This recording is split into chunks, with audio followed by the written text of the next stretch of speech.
네, 안녕하세요. 반갑습니다. 네, 오늘은 일요일이고요. 네, 일요일인데 걱정이 많으시죠? 내일부터 교육이 시작인데, 네, 일단 교육하기 전에는 좀 걱정이 많으세요. 그리고 아직 샘플 포스팅을 좀 제가 드리잖아요. 그런데 좀 어떤가요? 와, 내가 이렇게 좀 작성할 수 있을까? 이런 생각을 좀 많이 하실 거예요. 그런데 좀 어려우시더라도 샘플 포스팅 드린 거 보시면 제목, 사진, 그리고 페이지 구성 이런 거 한 번쯤은 잘 보실 필요가 있어요. 5년 전만 해도 막 이렇게 블로그 홍보가 어렵거나 그러지는 않았어요. 왜냐하면 사람들이 그렇게 막 블로그를 잘하거나 그러지 않거든요. 근데 여러분도 블로그 교육 들으시죠? 블로그 교육이 굉장히 많죠. 그러니까 사람들이 다 블로그 교육을 받고 블로그에다가 글을 써서 홍보를 하고 있습니다. 전체적으로 다 잘하는 거예요. 그래서 웬만큼 잘하지 않은 이상은 홍보가 또 잘 안 돼요. 그래서 사실은 저도 이렇게 잘된 블로거를 좀 보세요. 이렇게 말은 하지만 교육 중에 직접적으로 막 링크를 주거나 그러지는 않았어요. 그런 게 아마 최근이에요. 그런데 실력이 확 오르더라고요. 뭐냐면 이 정도까지 작성을 해야 돼? 그러니까 이런 게 있더라고요. 네, 그래서 일단은 조금 최대한 그 정도 실력까지 좀 오를 수 있도록 우리 한번 노력해 볼까요? 네. 그 질문에 대한 좀 답변을 좀 드려볼게요. 아마 대부분의 내용들은 교육 안에 있어요. 하지만 이제 처음 시작할 때 이제 블로그 개설을 어떻게 해야 될까? 어떤 블로그에 써야 될까? 그 전에 블로그는 있는데 그거를 버려야 될까? 아니면 지금 블로그에 좀 주제는 다르지만 올려야 될까? 고민이 많으시죠? 그래서 고민에 대한 그 제가 답변을 좀 도움이 될 수 있는 답변을 드려볼까 합니다. 자, 여기 허니제주님이에요. 허니제주는요, 블로그가 두 개가 있으시대요. 참, 하나도 어려운데. 두 개를 운영하시다니. 네, 제주 꿀 보따리는 도저히 버릴 수 없을 만큼의 애착이 강한 블로그예요. 자, 이번 교육을 통해서 제주 부동산, 제주 날씨, 카페, 숙소 등 제주의 것들을 올려서 수익화를 시키고 싶어 하세요. 그래서 허니제주님의 일상, 꿀 판매, 귤 판매, 이런 것들이 책에 관한 것들을 올리고 싶은데, 일을 안 하면 가능할지요? 일을 안 하면? 네. 잘 모르겠고, 일을 안 하면 어떤 일일까요? 네. 일단은 블로그가 두 개 있으신 것 같아요. 네, 블로그가 두 개 있는데, 블로그는 그런 것 같아요. 이 주제에 대한 관심보다는 사람에 대한 관심? 즉, 뭐냐면, 그래서 허니제주님은 뭐 하시는 분이야? 내 사업 꿀보따리. 그리고 꿀보따리에 대한 블로그 올려주시면 돼요. 게시판에 만드셔서 올려주시면 되죠? 그러니까 꿀보따리의 사업을 하는 허니제주님이 추천하는 숙소. 꿀보따리 그 사업을 하시는 허니제주님이 부동산 답사도 가셨어? 되게 신기하다. 전원주택 답사? 그 건축하신다고? 나 저분 한번 만나보고 싶은데. 그런데 만날 방법이 없네. 그래, 상품이나 하나 사서 상품 사면서 연락처라도 받아서 한번 연락이나 해볼까? 뭐냐면 블로그에 이미 좋은 글들을 많이 만나봤잖아요. 그러면 내가 이분 뭐 사줄 거 없나 이렇게 생각해요. 그게 나한테 굳이 필요 없는 거여도. 그런데 이분은 꿀도 팔고요. 귤도 팔아요. 고사리도 팔아요. 그러니까 제주도에 있는 것들을 되게 많이 팔아요. 저는 그래서 그냥 하나의 블로그에 하시는 건 어떠세요? 저라면 하나의 블로그에 할 것 같아요. 즉 뭐냐면 내가 지금 팔고 있는 상품을 홍보하는 것이 아니라 내 자신을 홍보하는 거예요. 그냥. 나라는 사람, 미셸이라는 사람을 홍보하고요. 미셸에 관심 있는 것이 다 홍보가 될 수 있는 시스템 구축이죠. 그게 뭘까요? 인플루언서인 거죠. 즉 뭐냐면 내가 인플루언서가 돼야 된다는 거죠. 내가 인플루언서가 돼서 인플루언서가 말하는 컨텐츠들의 다 신뢰성을 높이는 겁니다. 두 개 운영하기는 너무 힘들 것 같은데. 네. 그런데 만약에 또 다른 팁을 하나를 드리면 일단 하나 운영하시고요. 하나는 지금 내가 인플루언서가 돼서 나의 그런 신뢰도, 나의 신뢰성으로 모든 상품들이 좀 홍보할 수 있는 시스템을 구축하는 거? 네, 저는 그거 좋다고 생각을 하고요. 그리고 두 번째는 그냥 수익형 블로거만 따른 거죠. 수익형 블로거는 뭐냐? 글 쓰면 바로바로 상위 노출이 되는 블로그예요. 그리고 이제 회사에서 원하는 좀 컨텐츠 기획들이 있어요. 그런 거 이제 돈 받고 써주는 거. 그러니까 저희가 돈 받고 써주는 게 되게 안 좋은 거라고 생각하는데 절대 아닙니다. 예를 들어서 이런 게 있어요. 9월에요. 원래 이제 취소가 됐는데요. 에듀테크라고 킨텍스에서 박람회에서 홍보를 해요. 즉 뭐냐면 어떻게 홍보할 거예요, 그거? 네. 그거 어떻게 홍보할 거냐면 저한테 컨텐츠가 와요. 미셸님 이거 올려주세요. 왜냐하면 저는 올려요. 왜? 돈을 주니까. 여기 너무 거짓말로 올리거나 저희는 그러지 않아요. 뭐냐면 여러분 킨텍스에서 에듀테크라는 네 박람회가 열려요. 여기 한번 가보세요. 네 여기는요 이런 장소는 이렇고요. 수요일부터 시작해서 뭐 토요일까지 이런 행사들이 진행을 하고요. 여러분들이 가시면 이런 점들이 굉장히 도움이 될 것 같은데요. 여기 한번 가세요. 그러니까 이런 형식의 컨텐츠를 올리는 거예요. 그러니까 허니제주님은 이제 호텔을 초대하는 거죠. 네, 호텔을 초대하는데 허니제주님 여기 호텔 한번 이용해 보시고 네, 잘 좀 써주세요. 바로 이런 거예요. 그러면 허니제주님은 호텔에서 이용을 해보시고 네, 잘 쓰는데 중요한 게 있지. 어떻게 어디에다가 발행을 하냐.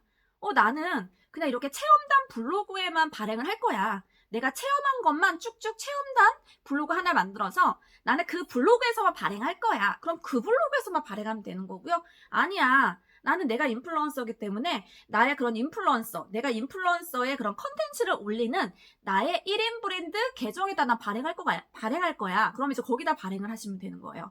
즉 뭐냐면 그냥 내가 원하는 대로 하시면 돼요. 네, 내가 원하는 대로 네. 그래서 블로그 2개가 있다. 그럼 결국 2개를 어떻게 나누냐인데 네, 하나는 그냥 체험만 쓴다거나 그러니까 체험만 썼어요. 체험단, 뭐 수익형 아니면 뭐 예를 들어서 이런 거 원고 좀 올려주세요 이런 거. 그런데 내가 인플루언서 해야지만 그런 원고를 올려달라고 하지 내가 인플루언서가 아닌데 그런 원고를 올려달라고 하거나 그러지는 않거든요. 물론 뭐 체험단 블로그를 찾아서 뭐 예를 들어 손소독제 이용해보고 체험단 이거 해주세요. 예를 들어서 또 뭐가 있을까요? 뭐 먹거리, 뭐 떡을 뭐 이렇게 뭐 줘보고 네, 이런 거 체험단 해주세요. 나는 그런 그 소소하게 체험단 블로그만 할 거야. 그런데 그런 거 내 블로그 올라가기 되게 민망하잖아요. 왜요? 저도 그러니까 체험단 의뢰 이렇게 오는데 되게 물론 제 사업도 못 쓰지만 제 블로그 올라가는 거 조금 그렇거든요. 이제 내 블로그 올라가는 게 조금 그래. 그런데 나는 체험단 이런 거 하고 싶어. 이럴 때는 블로그 따로 떨어뜨려 놓는 거. 그래서 그냥 개인이 선택하시면 될 것 같아요. 네, 2번째 질문입니다. 2번째는 어떤 질문이냐면 네, 네이버 블로그에다가 유튜브 채널 영상을 링크를 해놓으니 방문자가 현저히 떨어지는데 어쩌면 좋을까요? 당연하죠. 네이버에서 유튜브를 홍보하는데 당연히 네이버에서 상위 노출을 시켜줄까요? 절대 상위 노출 안 시켜줍니다. 네, 상위 노출 시켜주지 않고요. 자, 일단은 내 방문자가 현저히 떨어져요. 그러니까 즉 뭐냐면 내가 이 포스팅을 왜 하는지가 굉장히 중요해요. 나는 무조건 상위 노출을 잡아야 돼. 라고 한다면 상위 노출 로직을 아셔야 되고요. 나는 굳이 상위 노출 필요 없어.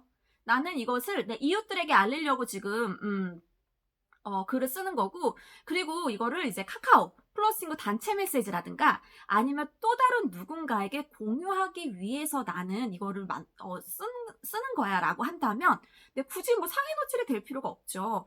뭐냐면 우리가 너무 2개를 다 잡으면 욕심쟁이에요. 상위 노출도 시켜야 되고 유튜브에 영상도 홍보해야 되고 그럴 수는 없습니다. 네, 그래서 하나를 포기해 주셔야 돼요. 네, 상위 노출의 로직은 저희가 교육 안에서 다시 하거든요. 네, 그때 가서 다시 설명드릴게요. 그러면 나는 영상을 올려야 되는데 어떻게 하면 좋지? 유튜브에 올린 영상 있죠? 그거 네이버 TV로 같이 올려주시면 어때요? 왜냐면 어차피 같은 영상 유튜브에도 올라가고 네이버 TV에도 올라가는 거거든요. 그래서 그 블로그 포스팅 안에 그냥 영상 삽입 말고요. 네이버 TV를 개설을 하셔서 네이버 TV에 올려주시고 네이버 TV에 있는 거 블로그에 하면 어떨까요? 네, 그러면 좀 괜찮을 것 같은데. 그래서 영상 활용은 이렇게 하시면 좋을 것 같아요. 영상을 넣는 이유는 뭐냐면 일단은 블로그는요. 그 페이지의 체류 시간이 굉장히 중요합니다. 그것에 따라서 좋은 문서냐 아닌 문서냐가 결정이 돼요. 왜냐하면 페이지 시간에 페이지에 머무르는 시간이 길면 길수록 얼마나 너가 컨텐츠를 잘 만들었으면 사람들이 이탈하지 않고 여기 오래 머물러 있겠어. 그래서 너는 좋은 컨텐츠를 만드는 블로거야. 그런데 초반에 들어왔다 그냥 나가고 초반에 들어왔다 그냥 나가요. 그러면 그게 바로 저품질이라는 거예요. 저품질이란 뭐냐면 나의 블로그의 품질 지수가 좋지 않은 것을 우리가 저품질이라 그래요.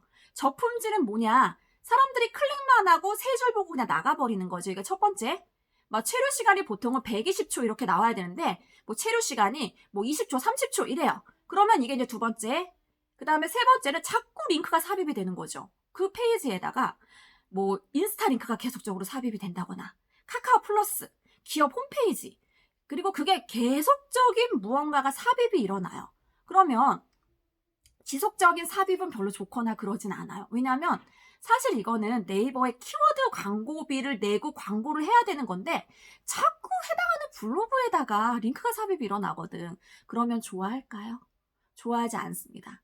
그리고 나는 부킹닷컴 여행을 했어. 그런데 나는 이거 부킹닷컴에서 예약을 한 거야. 자, 부킹닷컴 또 이렇게 제휴 마케팅 있거든요. 부킹닷컴의 제휴 마케팅은 뭐냐면 실제로 부킹닷컴에서 코드 번호를 받아요. 그러니까 나만의 고유 링크를 받는 거죠.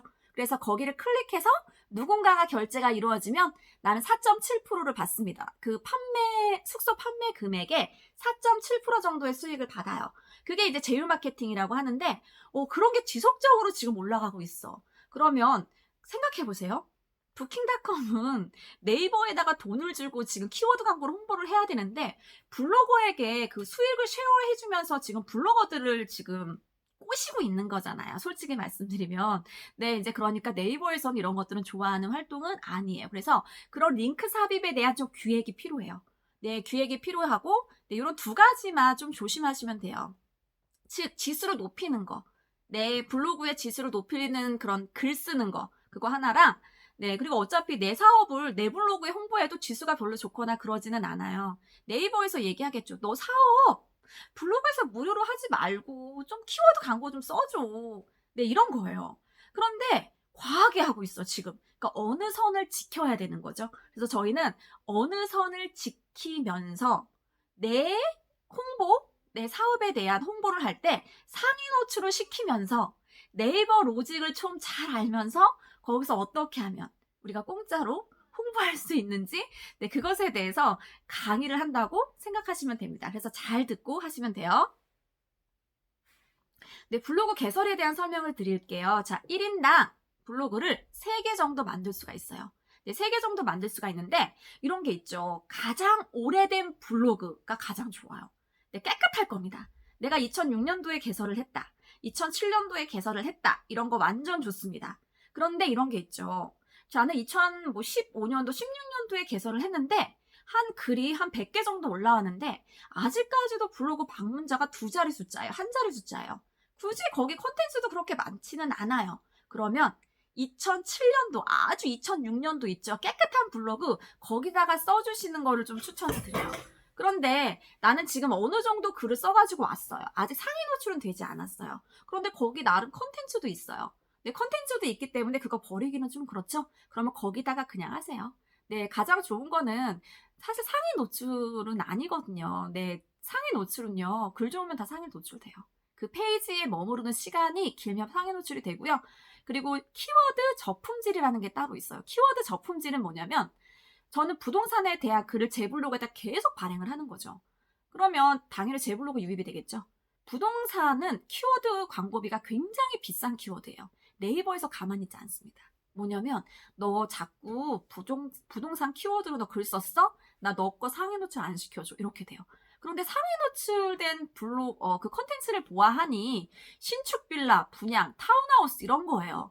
그런 거 제발 키워드 광고로 써야지 네이버가 좀 그거 돈 벌어서 살아남지 않겠니? 이렇게 하는 거죠. 그러니까 그게 키워드 저품질이에요. 저는 부동산 관련된 키워드를 적으면 노출이 잘 안 돼요.